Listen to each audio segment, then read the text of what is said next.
Hello and welcome, everyone. We are going to get started in just a minute. We're going to give people a second to join, um, and then we'll get started with today's session.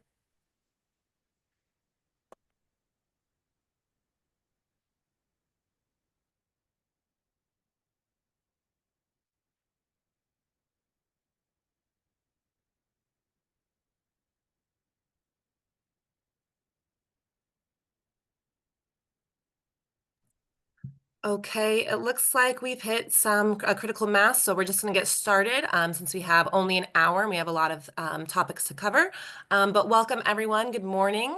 Welcome to the first session of our 2025 Affordable Housing 101 webinar series. Today's session will cover the core elements of affordable housing development finance. And thank you to our presenters from the California Housing Partnership, Paul Biesmeyer, who is a managing director of financial consulting, and Chad Horsford, who's an associate director of financial consulting there. They'll be leading off the presentation in just a second. A couple of housekeeping items.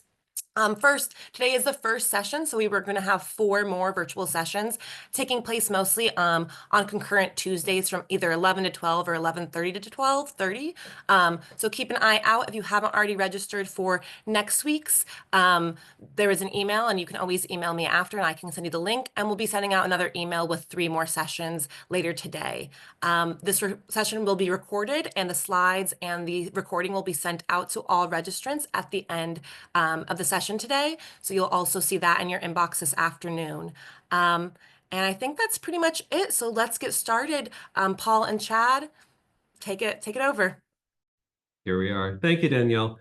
So thanks to you, Danielle, and also thanks to all of SCAMP for asking us here at the California Housing Partnership back. We're very happy to support SCAMP's introductory series to affordable housing finance development. And it might be worth saying, the thing that goes without saying, the reason that we're talking about affordable housing development finance in this is because the finance is a really, really hard part of affordable housing production and preservation. It's not the only hard part, but it's one of the very, very hard parts, and it's certainly the most Byzantine in some ways. So, as Danielle said, I'm Paul Biesmeyer, and this is my colleague Chad Horsford. We're both with the California Housing Partnership here in Los Angeles on our finance consulting team. And I'll tell you a little bit more about who we are and what we do in a second. But first, it would help us to know, since we can't see any of your faces, all 188 participants. There are 188 faces out there we can't see. So we're going to do a little poll, and we'd appreciate if you could just take a second and tell us what best describes your current involvement with affordable housing and how long you've been actively involved with affordable housing. 2 buttons to click, and it should be on your screens now. Ignore the header that says 2024.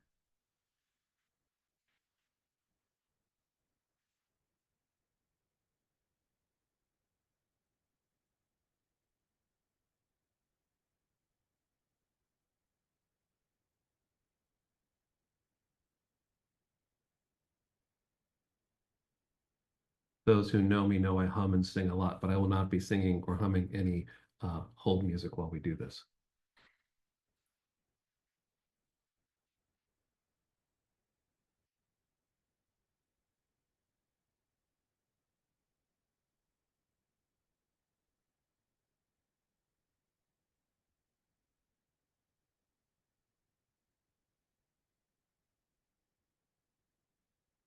Danielle, do we have our polling results yet?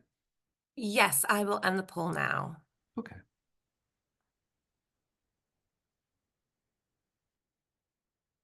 Okay.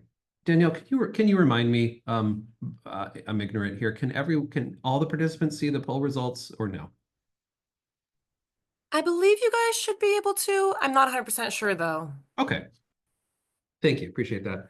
So we have, thank you for weighing in. Yes, folks can see them. Okay, so we have a lot of folks here who are with government and also with elected officials. We have some folks involved in policy and advocacy, also some who are in the affordable housing development and ownership space. So that's a pretty good cross-representation, and I'm really happy to see a lot of folks here who are working with presumably with local government. Because you all are you are the pointy end of the spear in many ways, touching both setting policy and also directing resources towards affordable housing. So welcome to you all. So that said, Chad, let's jump to our next slide. A brief bit on who the heck we are before we get into our content for the day. We are the California Housing Partnership, and we are a nonprofit created by the state legislature back in the late 80s that focuses on affordable housing preservation and production all over the state of California. We focus only on California because of our charter. And we work with nonprofit and local government agencies to both preserve and expand the supply of affordable housing in several key areas. Finance, which is what Chad and I and the other 20-something people on our finance consulting team do, but also bringing increased sustainability, environmental sustainability to existing affordable housing and newly constructed affordable housing, applied research in the housing space, and also leadership on advocacy related to affordable housing policy, and particularly finance policy. So this is our mission statement, and I sort of already covered it, but we just wanted you to see these are all of our friendly smiling faces at our staff retreat last year. And probably the best elevator pitch I can make for the partnership is to say that we are a think and do tank focused on bringing increased resources to the preservation and production of affordable housing in California for the benefit of low-income Californians. And just due to geographic footprint, if nothing else, and the sheer number of people of the state's population that lives within SCAMP's membership footprint, we focus a lot of I'm based in Southern California, based in LA, so is Chad, and we focus a lot of our efforts specifically on Southern California. Next slide. So a quick run through of our agenda for today. We want to define something that can feel elusive sometimes. What does affordable housing mean? And notice we're not saying low-cost housing or any of the things I've heard people over the years, but what does affordable housing mean? We're going to take a walk through the sort of basic prototypical rental housing finance model. Then we're going to look at why affordable housing is different. What makes affordable housing finance different than sort of any market rate development out there? And lastly, we're going to do a very, very quick 30,000-foot flyover through subsidies that are available in Southern California and around the state, and even some federal resources. And we will be sure to reserve, we didn't put it on the agenda, but we're going to reserve ample time at the end for Q&A. And so, Chad, let me turn it over to you. Great. Thanks for the intro, Paul, and for kicking us off. So to start things off with, what is affordable housing? It's a question I think we all get asked a lot. We're affordable housing professionals. We have lives outside of this, have to sit through Thanksgiving dinner and explain what we do for work. I think for a lot of us, there's just a quick informal definition where if you're talking to someone, there's an assumption we're all working off of the same definition. Affordable housing, of course, that just means housing affordable to someone. We all roughly can feel out what that means, having enough money to pay for other expenses in life and living in a comfortable environment. Because we do operate within policy spaces, because a lot of us are working on addressing affordability, we do think it's helpful to have a more to add some specificity to that definition. So first we start off with the what. And we really focus on housing that costs no more than 30% of a household's income. We start layering onto that and we think, okay, we have the what. We also believe the who is important. So a lot of us, we focus on low-income households. So we expand our definition to encompass housing that costs no more than 30% of a low-income household's income. And lastly, the how do we do so? And that's by using legal mechanisms. So housing that's legally required to cost no more than 30% of a low-income household's income. So moving from a very broad informal definition of housing that's affordable to someone and really ending up in a very specific space of housing legally required to cost no more than 30% of a low-income household's income. To build off of that and just add tangible numbers, because that's really helpful for me, just thinking about budgets and if I'm looking at renting a place and what that actually means. We introduced the concept of medium income and affordability. So medium income, when we talk about it within the housing field, if we have 101 people in a room, line them up according to how much they make in a given year, from the person making the lowest income to the person making the highest income, the person in the middle of that group, 50 people making less than them, 50 people making more than them, that's going to be the person that's the medium. They're kind of our guiding star for talking about affordability. So looking at LA County, for example, the median income of a one-person household in LA County is $106,000 for the year. Because median income is really our goalpost and our guiding star for talking about affordability. When we talk about low-income households, what we're really talking about are households that make 80% of what that medium income household is making. We can expand upon this, and when we talk about very low income households, we're talking about 50% of that medium income, and extremely low income is 30% of medium income. So just know that we find the household in the middle, the medium household, and then in discussions about affordability, you may hear people talk about low-income households, very low-income households, extremely low-income households. Just know that they're talking about everything in relation to that medium household. So low income is 80%, very low income is 50%, and extremely low is 30%. And in addition to that, when we talk about medium income and affordability, it's also important to take into the mix that households can have different sizes. So the numbers I threw out earlier were for a household of one person, but if we took the same concept and applied it to households of 4 people, the median income is higher. So it's 151,000 for a household of 4. That may be as a result of having multiple income earners. For example, maybe there are 2 parents in the mix, maybe there are multiple siblings within a household, or grandparents within the household mix. But if you compare it to a household of 1, you'll see the median income is higher. And we see that story play out when we look at low, very low, and extremely low income households. But overall, the story we really want to stick with is, for all of these income levels, we could take a look at the annual income. When we divide that by 12, we get the monthly income. And based off of the definition that we arrived at on the previous slide, an affordable rent for those households, based on them paying no more than 30% of their income, we note in this column. So at the median income for a household of 1, it's $2,640 a month. For a low income household, it's $2,130 a month. And jumping down to an extremely low income household, it would be $810 a month. And I know some of you may be thinking, $810? I don't know a lot of places in LA where you can rent an apartment for $810 a month.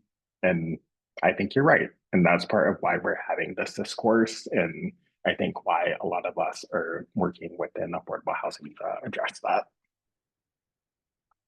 If we were to look at LA County, for example, and this is the county at large, so we know the county is made up of a lot of different jurisdictions. Some have much higher rents and some may have lower rents. But on average, a studio unit, the average rent is $1,700 for a studio unit, which in order for it to be affordable, you'd have to make you have to make more than $68,000 for the year. And that would equate to roughly being 64% of median income for a one-person household. And if you were a very low income household, you'd be paying roughly 40% of your income towards rent. We see that as we look at larger unit typologies. So if we look at one bedroom units, the average rent is a bit higher than studio units, so $2,200. You need to earn $88,000 for the year or higher in order for that to be affordable to you, which would roughly work out to being at 83% of median income. But when looking at very low income households in particular, for a very low income household, that would equate to half of their income. For 2 and 3 bedroom units, we see the average rent jump up significantly. If any of you have been looking for apartments recently, you know that there are a bunch of studio and 1 bedroom units on the market. It's a lot harder to find 2 and 3 bedroom units. And as a result, we see average rent really be significantly higher and therefore necessitating higher incomes for households to afford those larger units. So to go back to where we started with this section, one takeaway when we talk about affordability here, and as you walk away from this presentation today, really think about affordable housing being housing that's legally required, whether that's through direct or indirect public intervention, to cost no more than 30% of a low-income household's income. In this next section, we're just going to briefly walk through a basic rental housing financial model just to set this presentation up for comparing how a market rate development and affordable housing development may compare and contrast. So in our sample development, we're going to assume that there are 50 units in the development. That rents are $4,500 per unit. Expenses, so property taxes, utilities, maintenance person, that works out to $6,000 per unit per year. And the cost of building our 50-unit development is going to be $600,000 per unit, which works out to being a $30 million development. The $4,500 per month that we're assuming in rental income, that's affordable to households earning over $160,000 per year. And if we're thinking about a new development coming to the market, that makes sense, and that often new developments target higher income households. That $4,500 per month would equate to 36% of a 4-person medium income household's income. But as we go down the affordability spectrum, we'll see that for an extremely low income 4-person household, this $4,500 per month is more than that household can afford. It's more than 100% of their monthly income. Looking at the cash flow of this development, so basically taking the facts that we established on the previous slide, the $4,500 per unit per month in rents, if you aggregate that up to a calendar year, that means the development is taking in $2.7 million in the first year in rental income and spending $300,000 in terms of operating expenses. So after taking in income and paying for expenses at the end of the year, the net operating income is $2.4 million. Similar to some of you, if you're buying a house for the first time, you're putting in a bit of cash or equity in a down payment and then borrowing money to pay for the rest of the house.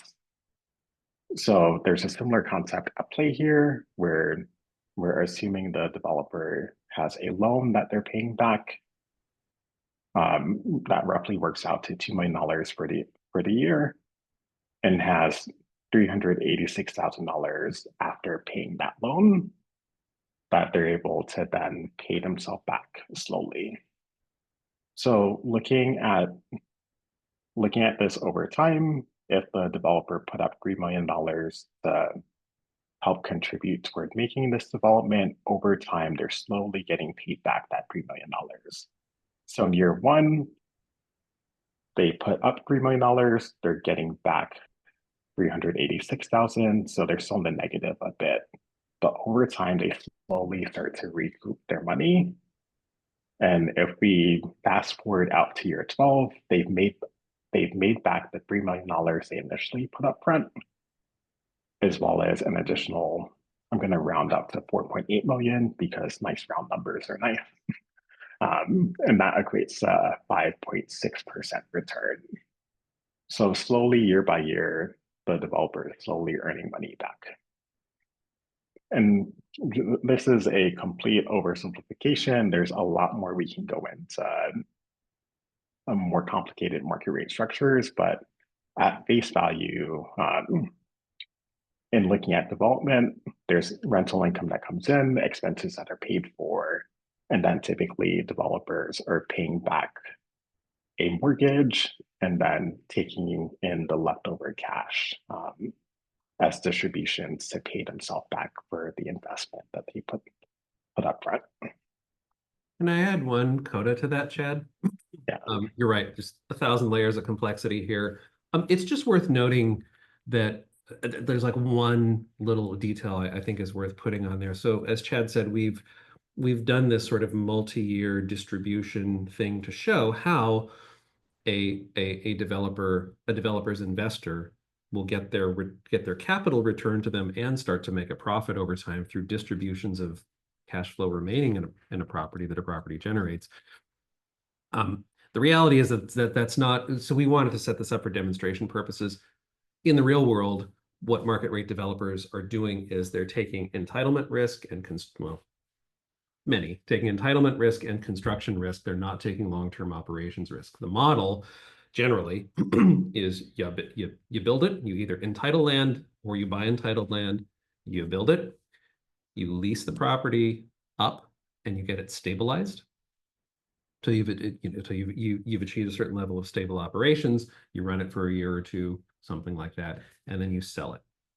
And so that you're selling a stabilized property in a hopefully appreciating market, and that's the point at which the developer and the developer's investors typically get their return back. So Forest City development or CityView are not waiting for 12 or 13 years to give their investors their return back. But that made for a much more complicated example, and it didn't really illustrate the point. So we just I thought I'd mention it. No, that's a great point. Just to also chew on in that, yeah, we're presenting a very simplistic version, but there's a lot more complication within the actual market. And what this is here to do is, what we're going to do in the next step is Paul's going to compare what we're looking at now to how that may be different in an affordable development. So I'm actually going to pass it back to you, Paul, for this next section. Sounds good. Thank you, Chad. Okay.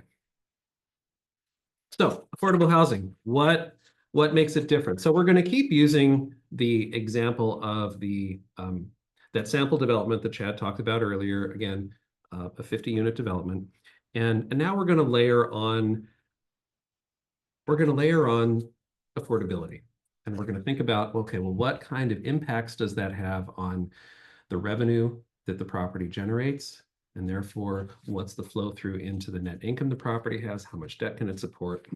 And what does that mean for our upfront capital? How one can actually build an affordable housing development?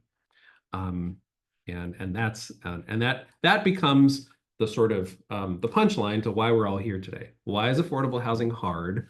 Or why is affordable housing finance hard anyway? Why do Chad and I and everybody else on our team have jobs doing nothing but this all day? That's kind of the question that we're getting into answering here. So again, we're going to assume the same stock standard project. We're just assuming 50 units. You know, the market and affordable developers are generally trying to build larger here, but we get too many zeros on the page, so we're just going to stick with 50. So let's look at that same development and assume rather than market rate, we're just going to take a little step to the side, and we're going to assume that all of those units, all those homes are going to be restricted to folks who are very low income. That means the rents are going to be set assuming 50% of the county median income. LA County in this case is what we use. So that means an affordable rent for those same units, now they're market rate. Or sorry, they were market rate, now they're affordable. Now suddenly there's only $1,900, the tenants are only paying $1,900. That's the restricted rent. And what if we wanted to take it further? What if we said, well, you know, be that as it may, the folks at 50% AMI are rent burdened, but they can swing it.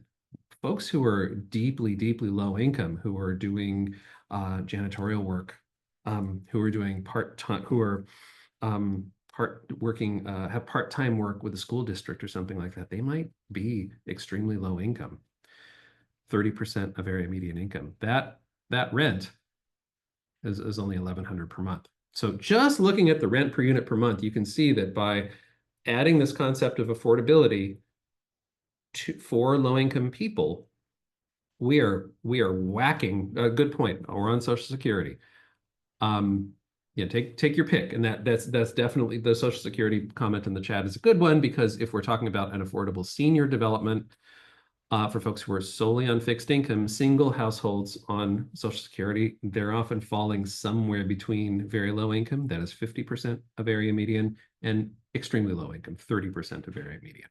So anyway, just cruising across the rents here, you can see we've taken, and just in shifting from market rate, we have chopped and I'm going to talk in mercenary sounding terms here, we have chopped the revenue potential of these apartments by well more than half. And like in the case of extremely low income example, we've chopped them by 75% or more.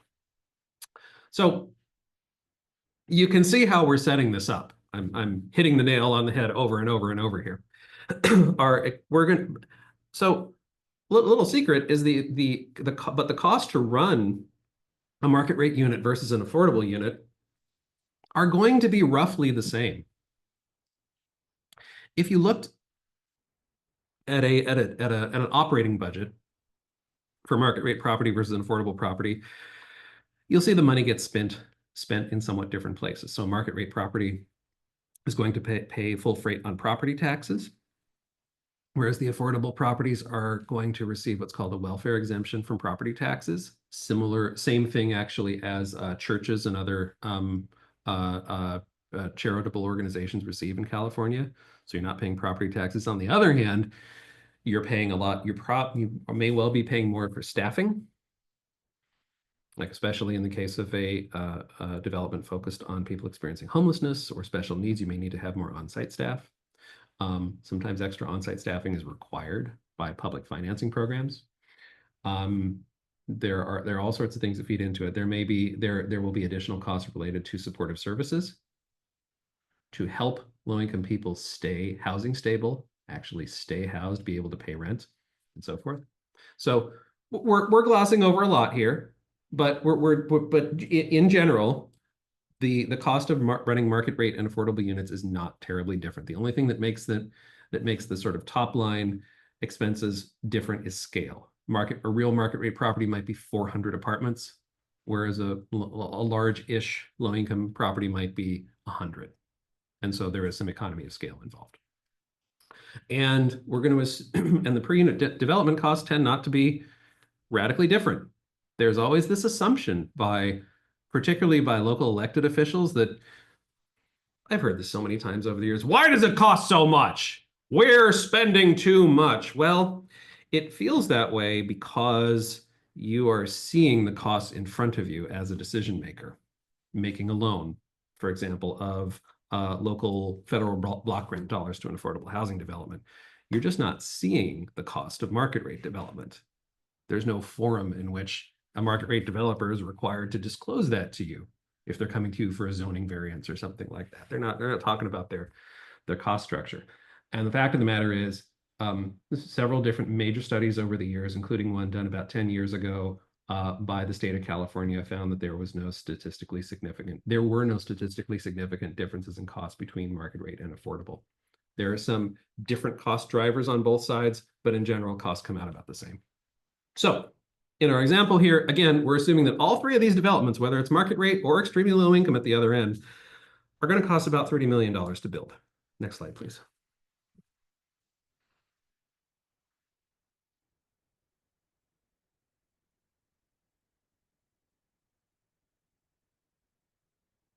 Chad, can you go back one?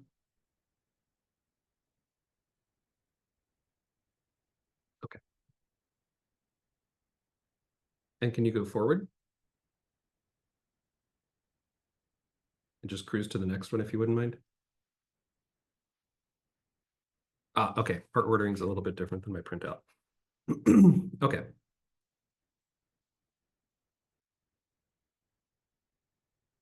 So it's okay, we can go back to conventional loans and affordable financing. Hey, just a reminder to everyone, if you have any kind of question at all, including the one about the study, please put it in the Q&A rather than the chat. It pops up in the chat, but it's not, we're not tracking it. So it'd be better to put it there. Okay, so we've talked about this theoretical development in three different modes of affordability: none, some, and extremely low. And we want to talk for a minute about, before we get to financing stacks and what they look like, we want to talk about how debt works in affordable housing. So generally, as long as your cash flow is projected to increase over time, a bank, a lender, a bank, Bank of America, Citibank, Union Bank, US Bank, First Citizens Bank, I'm sure Wells Fargo, I'm sure I've offended some, Chase, I'm sure I've offended someone by leaving them out, but in any event, take your pick of any bank. They all have lending shops dedicated to lending in affordable housing, and they will typically offer mortgages that amortize somewhere between 15 and 40 years using a debt coverage ratio of a 1.15. In our very low income example, we're going to come back to a table that shows all this, but in our very low income example, with those rents that were less than half of market rate rents, it means that we have only $730,000 available to make mortgage payments. And my recollection is in Chad's previous slide, we had it was about $2 million. About $2 million available to make annual mortgage payments. So think about that. The amount, in one example, you've got $2 million to make mortgage payments, and the other you've got $700,000. And then let's take it even further. In an extremely low income example, well, I'm getting ahead of myself, but an extremely low income example with an operating subsidy, which I'll explain in a minute, that even with the operating subsidy, our net operating income is even lower. And we only have $300,000 of net operating income to make annual mortgage payments. So our ability to support our mortgage just by virtue of charging lower rents, making less money, if you want to put it that way, on renting these apartments, just chips away significantly at our ability to support debt. Next slide, please.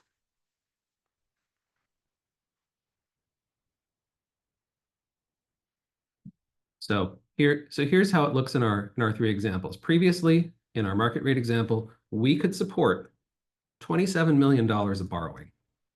It's a lot of borrowing. And we only needed a $3 million equity investment. I think in the real world, the underwriting would be more conservative. It would probably be more like 22 million and 8 million or so in in equity, but you get the idea. Here's the big message. The financing part of market rate housing development isn't that hard. You have to go hunting for your equity partners, and there's a lot of solicitation of sovereign wealth funds abroad and CalPERS and CalPERS insurance funds, union funds, and so on to make these investments. But it's sort of a two-horse game that you're playing. But now let's look at our very low income and extremely low income examples. As a market rate development, I was able to borrow 27, somewhere in that range, $1 million. If I'm all very low income, I'm only able to borrow $15 million. So my gap has gone from $3 million that I needed to cover with equity to 14 million and change. And the picture is even worse at the extremely low income level, where we drop down to needing 23, where you can only support a $6 million mortgage. And so our gap is $23 million. Next slide, please. And I want to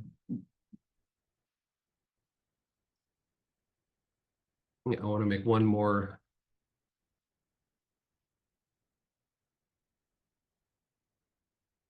Chad, would you go back one, please? Yeah, okay, thank you. You can go ahead.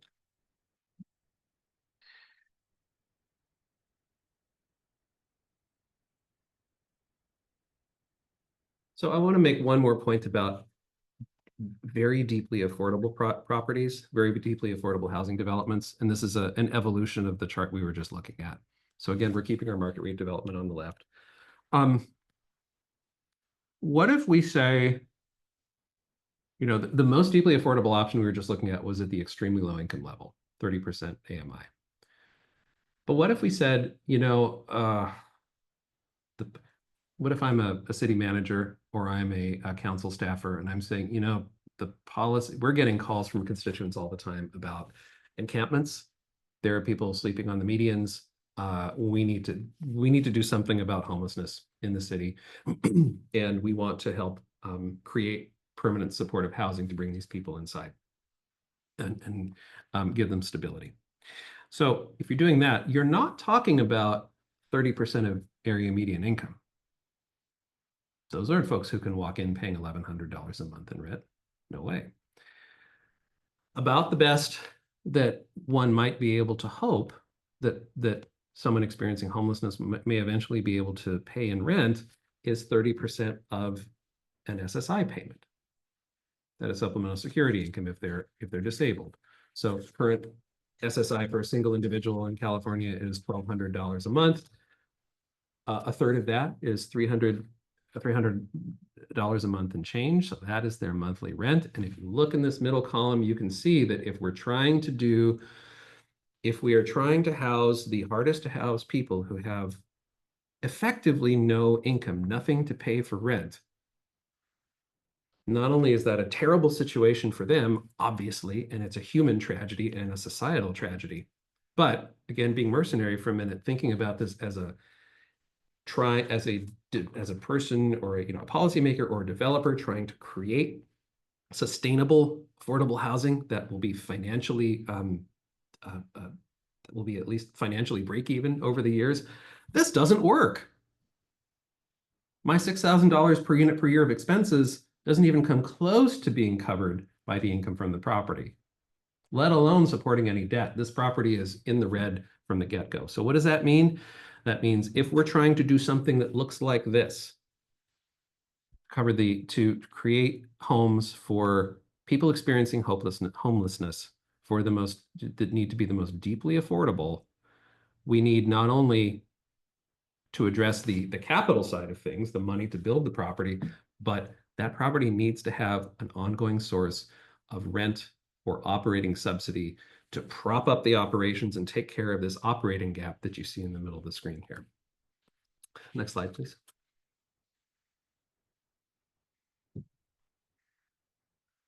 So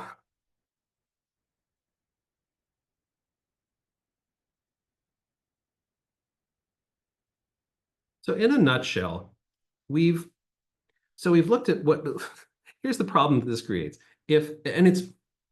I kind of I love doing this presentation because it boils it down to its most elemental. And you know what? It doesn't matter how long I've been doing this, and how intricate the policy discussions have become that I've been involved with. It still comes back to this basic issue.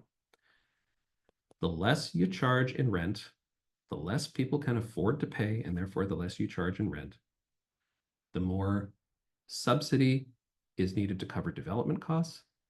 And sometimes you even need subsidy to cover operating costs. And that's just the way it is. And so that leads me into, there's a corollary to that. Well, sometimes people, I have to say, there is a lot of looking for building a better mousetrap and trying to create the next big thing in affordable housing finance. All of us who work in the affordable housing finance world have worked in, we call it a system, but it's not really a system. It's a patchwork quilt. It's like Germany before unification in the late 1800s. It's a loose confederation of states. You've got federal money and state money and local money, and it's up to people like us to help put it together. You know, and people justifiably are sick of it and say, well, why is it like that?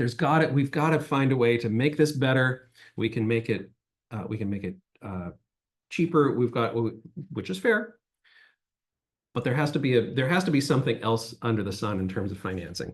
And I just want to say there is a lot of private capital, socially motivated capital out there looking to place equity in affordable housing, but there's only so much blood you can squeeze from a stone. If your property is generating half or less than a market rate property, there is not much cash flow left after you're paying for a mortgage. There's just not much cash left at the end of the day to pay a return to an investor. And you can't squeeze more blood from it. And that's why the low-income housing tax credit program is a thing, because it's leveraging private equity investment in affordable housing, and the economic return for that investment comes not from cash flow distributed by the properties, because there isn't much, but rather from tax benefits, from tax shelter that flows from the federal government. So the solutions to this problem, internationally, there's a whole wide variety of approaches, particularly in Europe, France, Germany, Austria, Denmark, Sweden. But we're not in any of those places. We're talking the United States. And so most affordable housing today is financed by some combination of a mortgage, also called a permanent loan. So a mortgage amortized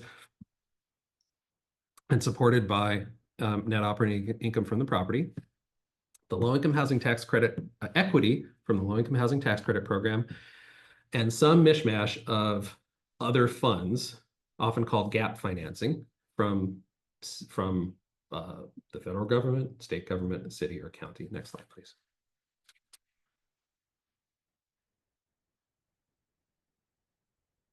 Can you jump one ahead, Chad?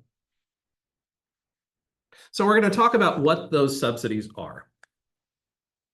Now, and in our examples earlier, we saw that, okay, if we're doing affordability, then we're going to have to go out and find subsidy dollars to at least cover the gap in development costs that mortgage and private equity are not going to come in and cover. So again, the main thing for better and worse sometimes, the main driver for affordable housing production technically since 1987, but I would say really in a major way since the early 1990s, is the federal low-income housing tax credit program. Where again, instead of annual cash flow, and what investors get, they don't get distributions of cash, maybe they're this big. What they're really getting is tax shelter in exchange for their investment. And what the public gets out of that, for that investment of that passing on of tax shelter, that is credits that an investor can claim on their return. What the public gets out of it is the project's ongoing compliance with regulatory requirements, i.e., 100% of the property is going to, or however, there will be some number of homes, perhaps all, often all, in a development that are restricted to occupancy by low income, very low income, extremely low income households. And then, as I mentioned earlier, there's this notion of other gap funds from city, county, state, and federal sources. In the city of LA, one of the major sources of those gap funds in past recent years was Proposition Triple H. In LA County, a portion of the Measure A funds that are going to go to La Casa are going, and some to LACDA, are going to be used as these gap funds. Sometimes private philanthropy comes in and provides gap funding. We've seen a bit of that primarily in the Bay Area from the large tech firms up there.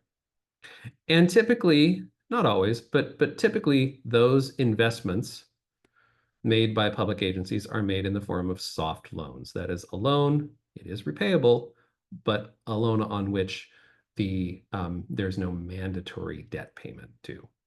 Debt payments on the debt are made based on the amount of cash flow that's left at the end of a given year. So Chad, can you go back one slide, please?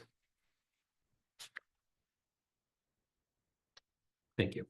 So that's those sources we were talking about cover the gap that we saw earlier on the development side. Sometimes people refer to it as the capital stack.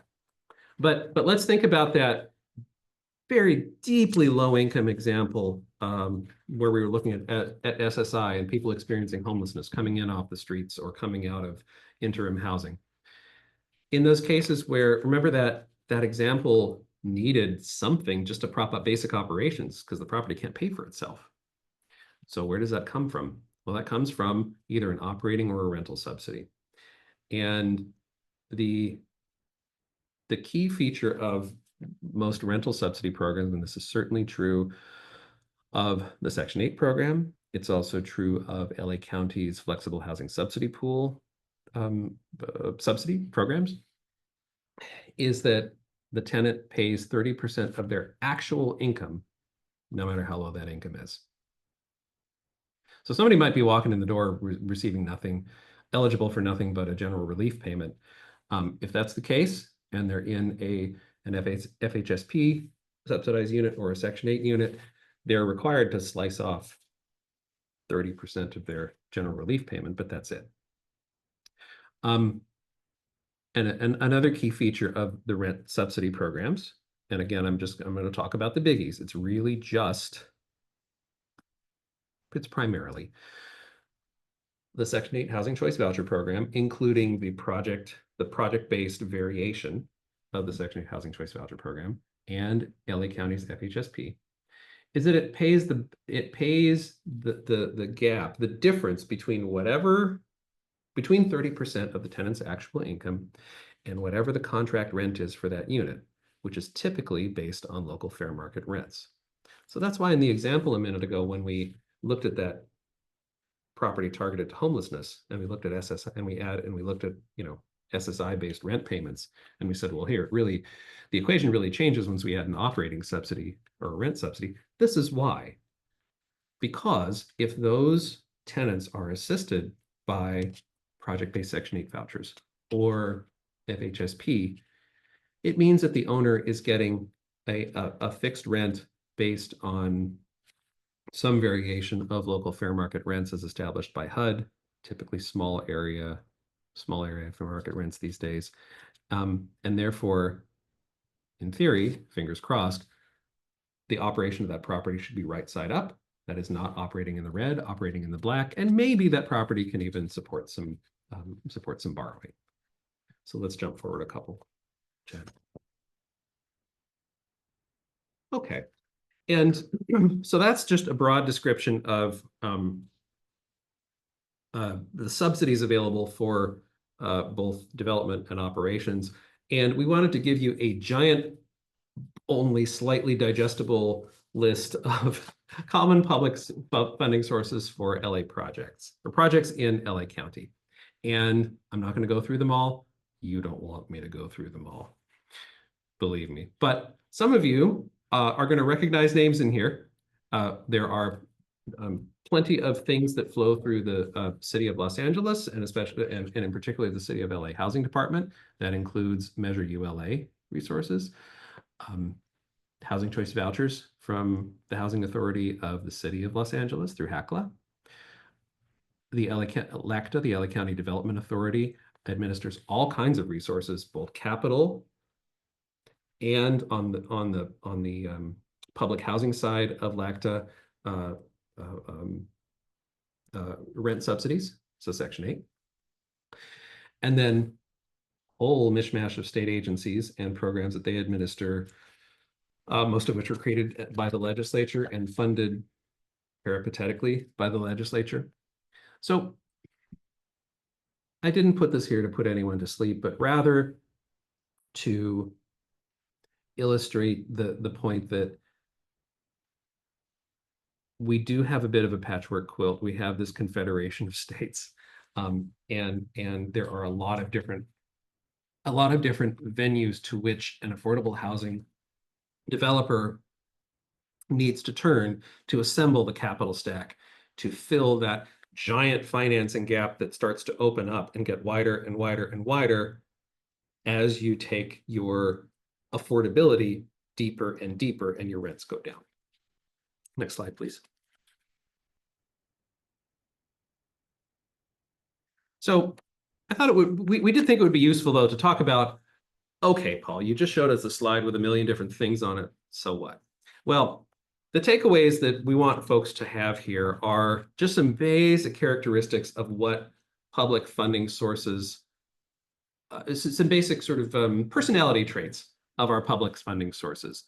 And it doesn't matter what they are or where they are. It could be city, county, state housing and community development department, at the state level, at the tax credit allocation committee, any place you go. So the first number one thing on the board, they are competitive. There are almost always, 99.9% of the time, there are more eligible and qualified projects than available funds. And so the applications end up being ranked based on incentives, or I would say priorities set by funders. They're decided by points. And often, let me give a couple stats. California's tax credit allocation, tax credit program on the 9% side, it's typically oversubscribed by somewhere between 3 to 1 and 4 to 1, year in, year out, every single round. HCD just had its multifamily housing supernova, and the MHP, the multifamily housing program pot of the supernova, is oversubscribed by something like, hold on to your hats, 10 to 1. There are $10 requested for every dollar that's available. So resources are deeply, deeply competitive. And further, when you're getting into these competitive systems, the incentives or the priorities and requirements sometimes, actually often, differ among funders. So part of the challenge is figuring out, okay, here are all these different resource pots that we want to pull together to assemble our capital stack. Do they all fit together? Does each agency's policy priorities as reflected in their requirements, can I make them mesh?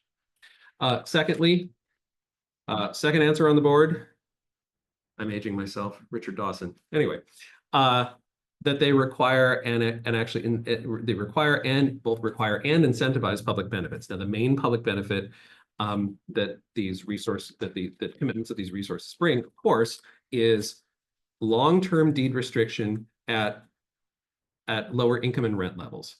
And there can be additional sort of layers on that, including population restrictions for special needs tenants or for people experiencing homelessness. There might be additional public benefit in terms of requirements to provide specialized supportive services. And also public benefit in that these competitive programs typically require that one demonstrate a high level of experience, not just building it, but operating it, that everybody on the team really needs to know what they're doing, which for the most part seems like a fair trade-off for a large investment of public resources. There are often other things that are seen as public benefits, but that are also sometimes that can have cost implications, such as labor requirements, environmental standards, extra design requirements. We often see that in jurisdictions that have a local design review, additional inspections, and so forth. And the last major characteristic is that these public funding sources typically require, through their point systems, cost efficiency, or at least resource efficiency. They want to see, ideally, these systems try to gear towards lower costs. That's actually very hard to do for a whole lot of reasons. It's very easy to game. It's easy to lie. But if nothing else, these systems encourage leverage. Hey, I'm the city of LA. I'll invest $3 million in your development. But you need to go, that's all I'm going to do. And what that implies is you need to go to other places. You need to go to the state programs and get allocations of resources. So it's sort of a three's a crowd, more is merry kind of situation. Next slide, please.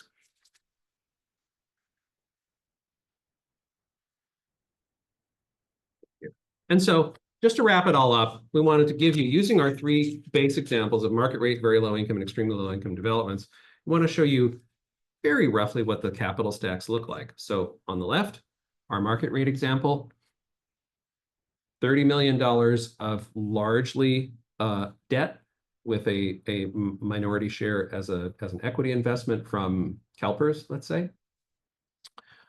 But now look at all the additional stuff that's populated down here in our very low income and extremely low income columns. So in our very low income example, we can only support $5 million of debt. Well, where else are we going? Well, we're leveraging an $11 million tax credit equity investment, which meant we had to go apply to the California Tax Credit Allocation Committee, probably several times. We had to go hat in hand to our city, our county, and to one or more state programs to assemble that additional capital. So I'm not saying this to be Debbie Downer.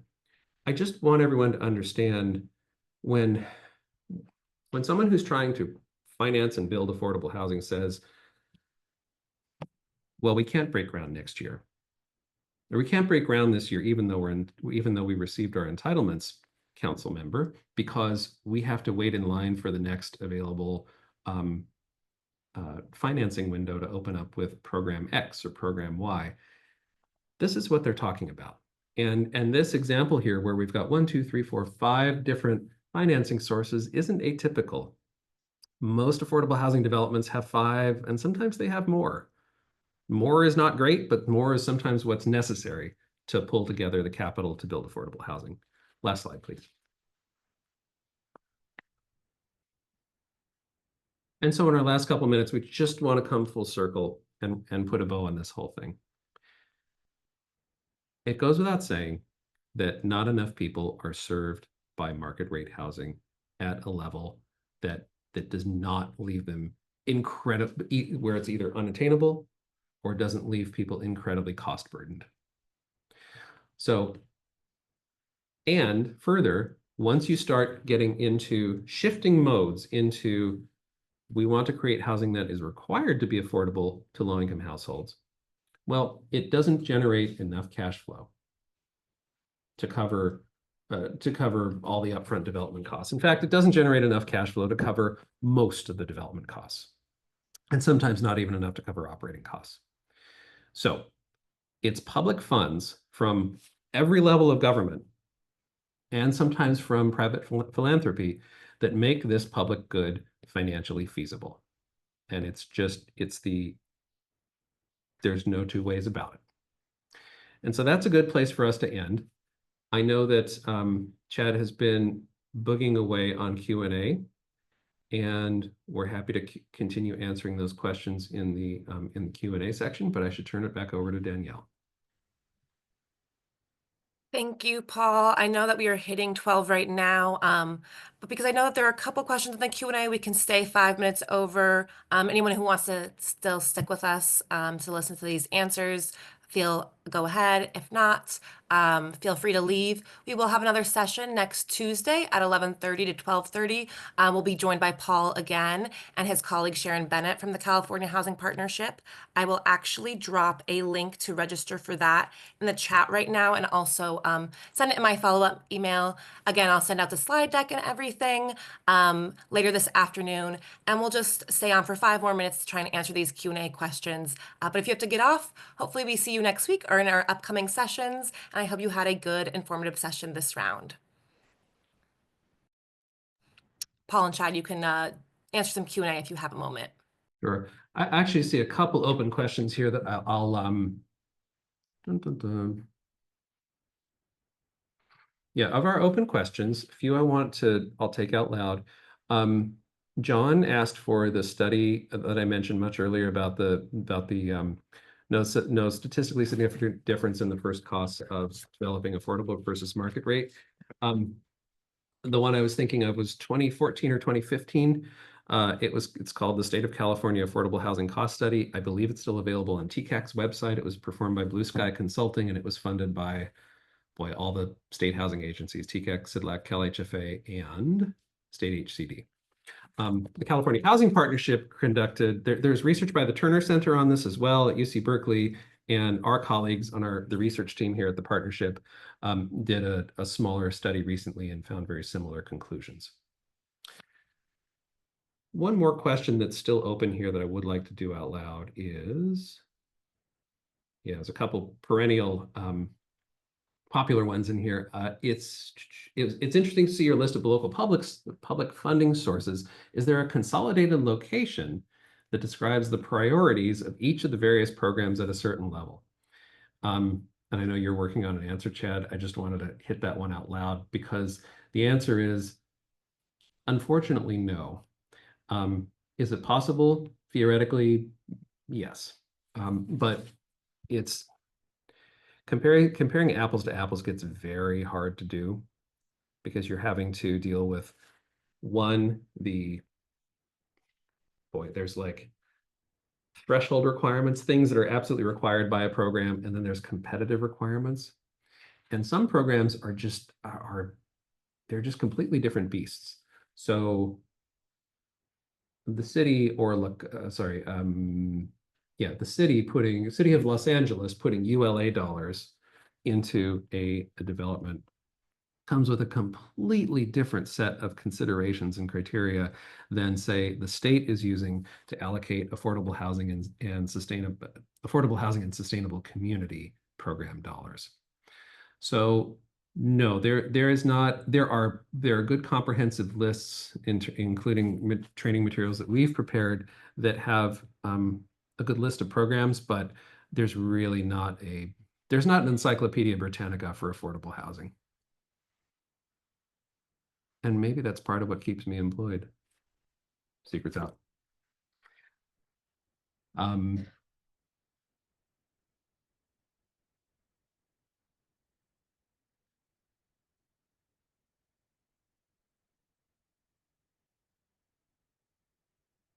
Couple other questions I'll answer here before we hit 5 after. One is there a time frame on those soft loans? So when we're talking about the city, state, county, or federal funding, before you don't have to pay it. Typically, they're done as the state's standard for affordability restrictions is 55 years. So if you get tax credits from the state of California, you have a 55-year regulatory agreement. Most local agencies follow suit. There are some that insist on longer or even perpetual affordability covenants. And in turn, in most cases, the term of the loan is made coterminous with the affordability restriction. So the general standard has been 55 years of affordability, and therefore we, County of Los Angeles, let's say, are going to give you a loan with a term of 55 years. And over that course, that loan will typically bear interest. It'll bear simple interest at 3% or something like that. And and the borrower is required to make payments out of a percentage of their remaining net cash flow on the property. So that's how those typically work. So for city staffers, if you're, if you're with a community development department in a smaller city, you're in Southgate, Huntington Park, and someone is coming and saying, well, talking about support for financial support for a project, and we'd like it to be a residual receipts loan. What I just described is that structure. It's that residual receipts loan. And it's 12:05, so I think we should wrap now. I don't want to turn it back to Danielle, and thank you all for sticking with us, and we'll see you next week. Danielle? Thank you, Paul and Chad, for your really informative session. Like I said, I'll be sending out all the slide deck, the recording, and links to register for the remaining sessions in our series in my follow-up email later this afternoon. Thank you, everyone. I hope you have a great rest of your Tuesday, and hope to see you next week. Bye.